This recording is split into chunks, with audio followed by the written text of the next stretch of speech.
The claims by Benjamin Netanyahu, the Israeli leader who's wanted basically to bomb Iran out of existence for about 30 years, he's persistently made the claim that Iran is building a nuclear weapons program. And this is nonsense. Mr. Netanyahu is a proven liar with an agenda. What we are seeing, what we are being dragged into by Israel, is what Tony Blair was dragged into 20 years ago in Iraq, which is an attempt to create regime change in a Middle Eastern state. Now, the effects of Iraq, we're still feeling them today. They were the rise of ISIS. They were the utter horror, millions of dead. Now, there are 90 million people in Iran.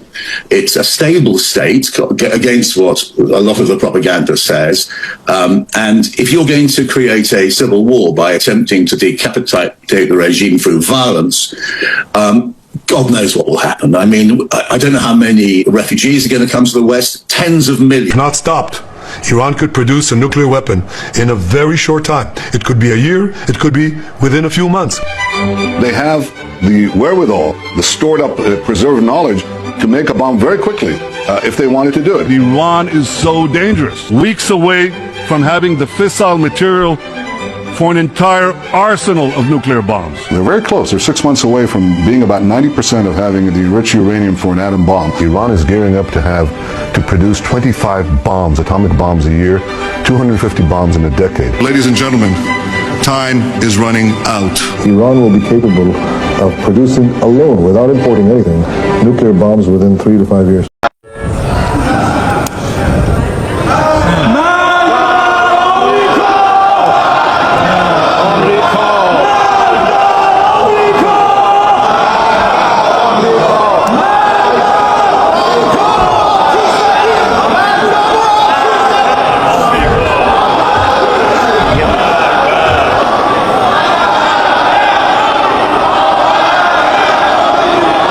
Israel-Iran conflict, centuries of tension, a modern threat to global peace. Introduction. Today's Israel-Iran conflict isn't just a modern political rivalry, it's a deeply rooted clash of ideologies, identity, and regional dominance. What began centuries ago in shifting empires now threatens global security, nuclear escalation, and Middle Eastern stability. This is the untold story of the Israel-Iran conflict, how it began, how it escalated, and what it holds for the global family. Chapter 1. Historical Foundations Pre-20th Century. Ancient Persia and the Jews. 538 BCE. Persian King Cyrus the Great allows Jews exiled in Babylon to return to Jerusalem. Ezra 1:1-4. Iran then Persia historically offered sanctuary to Jews for centuries. Jews in Persia. Iran housed one of the oldest Jewish communities in the Middle East outside Israel. By 1948, around 100,000 Jews lived in Iran, and most have since left. Source: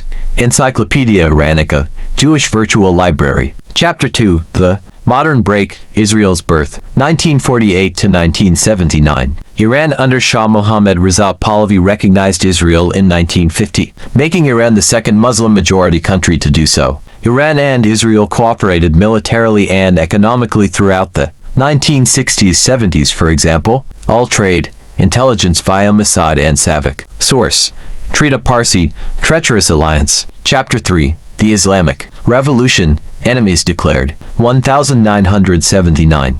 Ayatollah Khomeini overthrows the Shah. Iran becomes a theocratic Islamic republic. Israel labeled the Little Satan and denied legitimacy. Iran cuts diplomatic ties and funds anti-Israel groups like Hezbollah, Lebanon and later Hamas Gaza. Quote, Khomeini, Israel must be erased from the map. Interpretations vary, but intent is clear. Chapter 4. Proxy Wars and Nuclear Threats. 1990s-2020s. Iran supports proxies across Lebanon, Syria, Gaza, Iraq, and Yemen. Israel responds with covert assassinations of Iranian nuclear scientists. Airstrikes in Syria targeting Iranian military assets. Key incidents. 2006 Lebanon War, Israel versus Hezbollah. Iran backed. Over 1,200 Lebanese and 165 Israelis killed. Stuxnet virus. 2010 alleged Israeli-U.S. cyber attack disrupts Iran's nuclear centrifuges. Qasem Soleimani killed 2020. Top Iranian general assassinated by U.S. in Iraq. Welcomed by Israeli leaders. Sources: UN reports, International Atomic Energy Agency IAEA, Al Jazeera, BBC, Reuters. Chapter 5. The global implication. Nuclear program. Iran's enrichment of uranium is at 60%, dangerously close to weapons grade. Israel vows it will not allow a nuclear Iran. Potential escalation. Israel's PM Netanyahu. We are prepared to act alone if the world doesn't stop Iran. US, EU, and Gulf states deeply divided, balancing diplomacy and deterrence. 2023 to 2025 tensions. April 2024, Iran launches missile barrage in retaliation for Israeli embassy bombing. Israel retaliates with precision strikes. Countries that have been fighting so long and so hard that they don't know what the fuck they're doing. Do you understand that?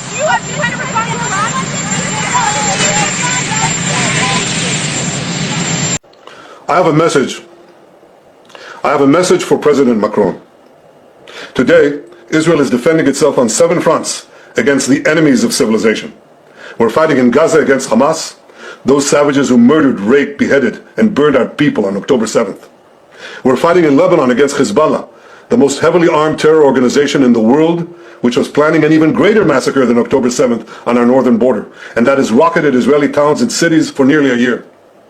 We're fighting against the Houthis in Yemen and the Shiite militias in Iraq and Syria that together have launched hundreds of drones and missile attacks against Israel. We're fighting against terrorists in Judea and Samaria who are trying to murder civilians in the heart of our cities. And we're fighting against Iran, which last week fired over 200 ballistic missiles directly at Israel, and which stands behind the 7-front war against Israel. As Israel fights the forces of barbarism led by Iran, all civilized countries should be standing firmly by Israel's side. Yet President Macron and some other Western leaders are now calling for an arms embargo against Israel. Shame on them. Is Iran imposing an arms embargo on Hezbollah, on the Houthis, on Hamas, and on its other proxies? Of course not.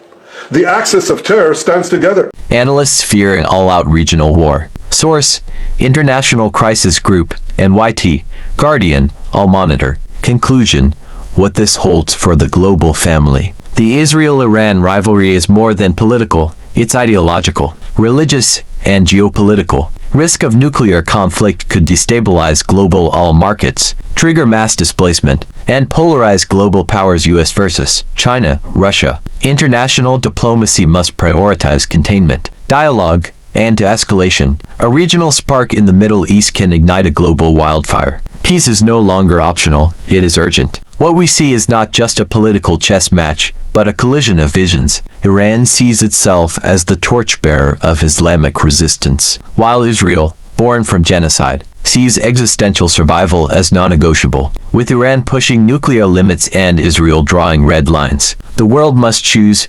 containment or confrontation. Should the world wait for another Hiroshima before acting? Fact: over 13 million people in the region are already impacted by proxy wars, displaced, dead, or living in fear. Data: Israel's military budget 2024, $24 billion. Iran's, $9.9 billion, but asymmetric warfare levels the playing field. UN estimate a regional war could displace over 5 million in a matter of weeks. On June 23, 2025, Iran's IRGC launched a retaliatory missile strike, targeting the Al Udeid Air Base in Qatar, where the U.S. Central Command Forward HQ is located and housing around 10,000 U.S. and coalition troops. The IRGC released official footage of Qiyam short-range ballistic missiles being fired at Al Udeid. Qatar's air defenses along with U.S. Patriot systems intercepted most of the missiles. Estimates vary, about 6 to 19 missiles fired, with all but one intercepted. The remaining missile landed on the base, reportedly causing no casualties or major damage, according to both Qatari and U.S. defense officials. Diplomatic and military context. Qatar condemned the strike as a blatant violation of sovereignty and international law, summoned Iran's ambassador, and closed its airspace temporarily. Iran framed the attack as a proportional, symbolic retaliation for U.S. and Israeli strikes on Iranian nuclear facilities. Earlier that week, no confirmation of missile launches in Iraq or elsewhere beyond Qatar. Casualties and damage. 0 injuries or fatalities reported among U.S., Qatari, or coalition personnel. No serious structural damage confirmed. One missile impact was described as harmless. Footage and public reaction. IRGC footage of Qiyam missiles was published by Iranian State media and reshared on regional social platforms. While spectacle footage and celebration appear common, there's no reliable evidence verifying mass celebrations such as fireworks or thousands in the streets, especially featuring Soleimani posters or chants. Here's the question. What did Margaret Thatcher say to George Bush Sr.? Like, was it really that good a sex? Like, what was it that happened between them in Vale, Aspen, Telluride, wherever that was, he's a Hitler? And then, here's what I think happened. I think there was a bunch of things. One thing is Kuwait was a British colony before it got its independence. And I think she saw it as, that's more erosion of the British Empire. How can I turn that around? I think another thing she thought was, the US has always wanted to have an air base in Saudi Arabia. And we did, we had one until the Saudis kicked us out because they got mad at us for supporting Israel so much. And so, I think she went to him and she said, we want Kuwait back in the British sphere of influence, but we think you can get Saudi Arabia back in the US sphere of influence. We think that if you go to war against Iraq, you can, because the Saudis wanted it. The Saudis were begging us. You could tell the Saudis, we'll do it, but you fund the war, you'll pay for it. I believe the Saudis gave us $9 billion to do the war. You fund the war, and on top of it all, we get a permanent air base in Saudi Arabia. And I think that's how she talked them into doing it. And then there's another thing. There's all these weapon systems we've never tested. We can test them now, find out if they work. And then another thing that we have is in the United States, our military has to regularly get rid of its equipment. We actually have to dispose of it. That's very expensive. It's much cheaper to press a button and launch the thing. So we could take all that equipment that we're going to have to dispose of anyway and just fire it. Right? I really think that's how shallow the decision-making got in Colorado. Next thing you know, we're going to do Desert Storm. When we turn the defense, we're defending Saudi Arabia. We turn that into, we're going to obliterate Iraq. The bombing campaign that ensued was 4 or 5 weeks long. In it, we dropped more tonnage of explosives on Iraq than everything used in World War II for the entire 8 years, including the 2 nukes. Let me say that again. The 8 years of World War II fought on 3 continents, right? Europe, Africa, and Asia. All the explosives that were dropped in World War II, including the 2 nukes dropped in Japan, did not amount to the same tonnage of explosives that we dropped on Iraq in that 4 or 5 weeks of the air campaign. We smashed Iraq into the Stone Ages. We blew up their hospitals, we blew up their schools, their police stations, their government buildings, their formula factories, their pharmaceutical plants. We blew up their bridges. We smashed Iraq. And then we attacked it. 5-day ground campaign. We hooked up, we headed toward Basra. The day that the ground campaign started, Saddam Hussein sent out a communique to George Bush Sr., we surrender. George Bush Sr. said no, too late. He sent out another communique to George Bush Sr., we surrender. Bush ignored it. He sent a communique to the Soviet Union, to Mikhail Gorbachev, and said, hey, we surrender. There's no point in fighting, we can't win. We surrender. Mikhail Gorbachev called up George Bush Sr. and said, on behalf of the Iraqi people, I'm offering a surrender. And Bush said, no, we're not taking it, no surrender.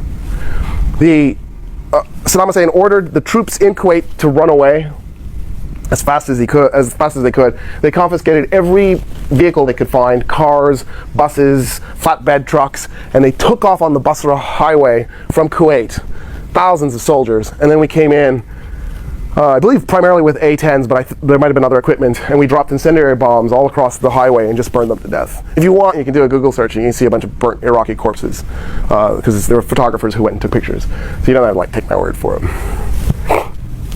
By the time it was done, we probably killed around 100,000 Iraqi civilians and probably somewhere around 85,000 Iraqi soldiers in 5 days of ground war following 5 weeks, 4 weeks, 4.5 weeks of air war. And then we withdrew. The Egyptian army was in command of capturing Kuwait. US, French, and British forces went through the Iraqi desert on the way to Basra. We took Kuwait, and then the Allied forces withdrew from Iraq. And that was it. That was the war. Saddam Hussein was ordered to renounce Iraq's claim to Kuwait, a long-standing claim, right, since it had been part of the Basra province, before the British managed to carve it out of the Ottoman Empire in 1900. And Iraq did temporarily. Then, a few years later, it said no, we take our claim back. But temporarily, anyway, they took the claim away. Shortly afterwards, George Bush Sr. got on TV and announced to the world, he doesn't not even bother talking to Saddam Hussein, right? He announces to the world that all Iraq has to do to get back into the community of nations, because he doesn't know the meaning of the word nation, get back in the community of nations, is to give up its weapons of mass destruction. Now everybody knew what they meant, what Senior meant was that he had to give up the chemical weapons that the US had supplied Iraq. And so Saddam Hussein did. He took all the chemical weapons and he put them in the desert. He had the army take them out in the desert, different locations, and blew them up. In August, he blew them up. Takes them out in the desert and blows them up. In August of 1991, he blows up all of it as far as we know. 100%. Well, the UN weapons inspection regime shows up shortly afterwards, and really early on, one of the guy who ends up in charge of it is a guy named Scott Ritter, who had been a Marine, a US Marine. He's a self-proclaimed conservative Republican. He goes to the Iraqis and goes, okay, show me your weapons of mass destruction. Well, first of all, chemical weapons are not weapons of mass destruction. That's wrong. Biological and nuclear weapons are weapons of mass destruction. Chemical weapons are more of a combat terror weapon because they're really scary, because they do horrible things like burn your lungs, right? But they don't necessarily kill in large numbers any more than conventional weapons do. Iran is now working on what it calls the new plan to destroy Israel. You see, the old plan failed. Iran and its proxies tried to encircle Israel with a ring of fire and to attack us with the horrible attack of October 7th. But the people of Israel, the soldiers of Israel, rose like lions to defend our country. We crushed Hamas. We devastated Hezbollah. We hid Iranian proxies in Syria and Yemen. And when Iran directly attacked us twice last year, we struck back inside Iran itself. Yet in defending ourselves, we also defend others. We defend our Arab neighbors. They too have suffered from Iran's campaign of chaos and carnage.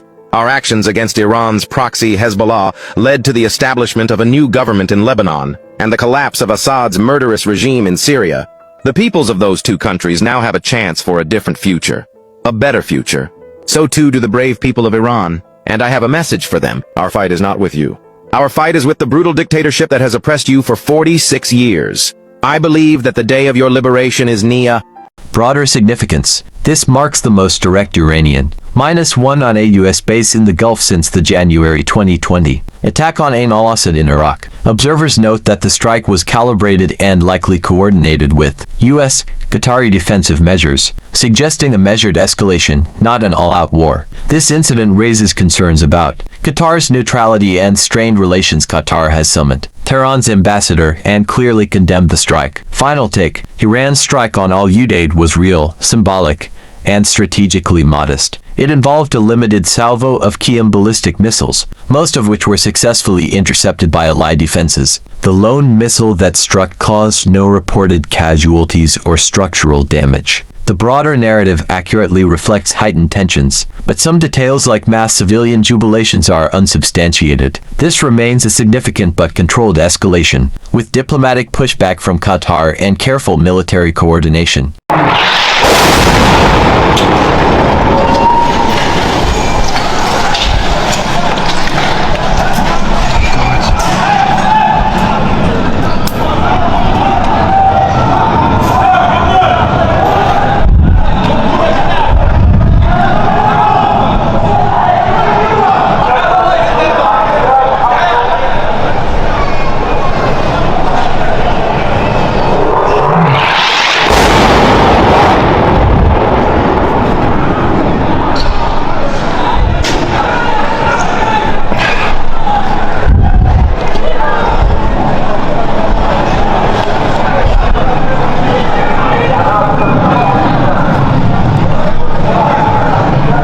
You're looking at these live images out of Tehran now, where people have gathered with the Iranian flags in their hands, also with in mass to commemorate, first of all, the armed forces that they have defended the country. And it's been really unbelievable, of course, the level of solidarity inside of the Islamic.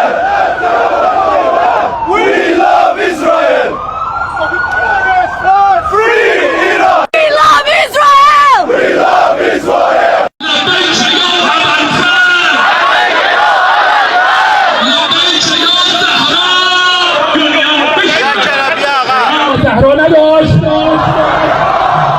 With our presence here today, we are proving that we are on the ground. We are here and we fear no one. It is you whose people are hiding in shelters and are nowhere to be seen. We are here, and for as long as our leader gives the order, our lives and our blood are devoted to this land, this country, and the Islamic Republic of Iran. I have a message for Israel's supporters. The Farsi-speaking ones sitting on the other side of the world, cheering for Israel. You called on people to take to the streets. We are in the streets. Where are you?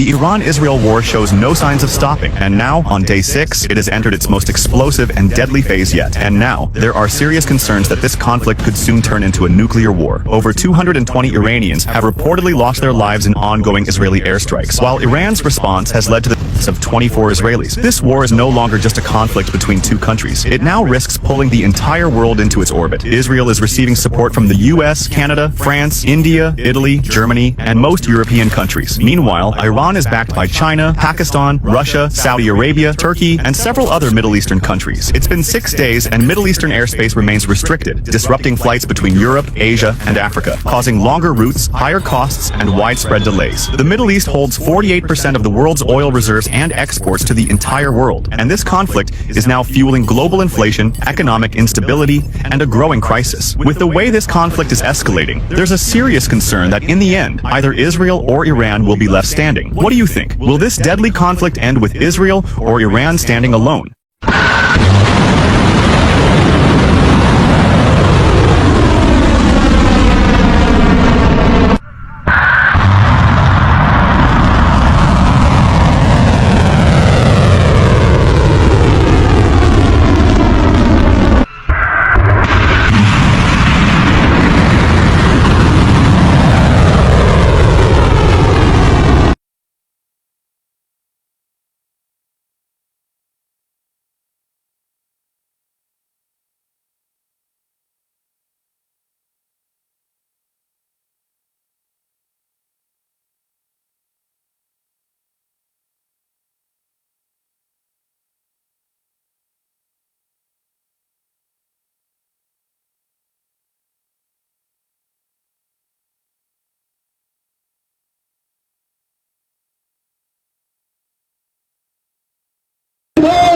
آیندمون اومدیم میگیم مرگ بر اسرائیل،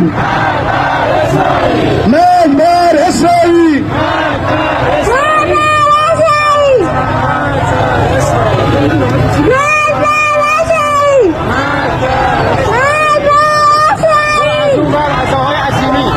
الله اکبر،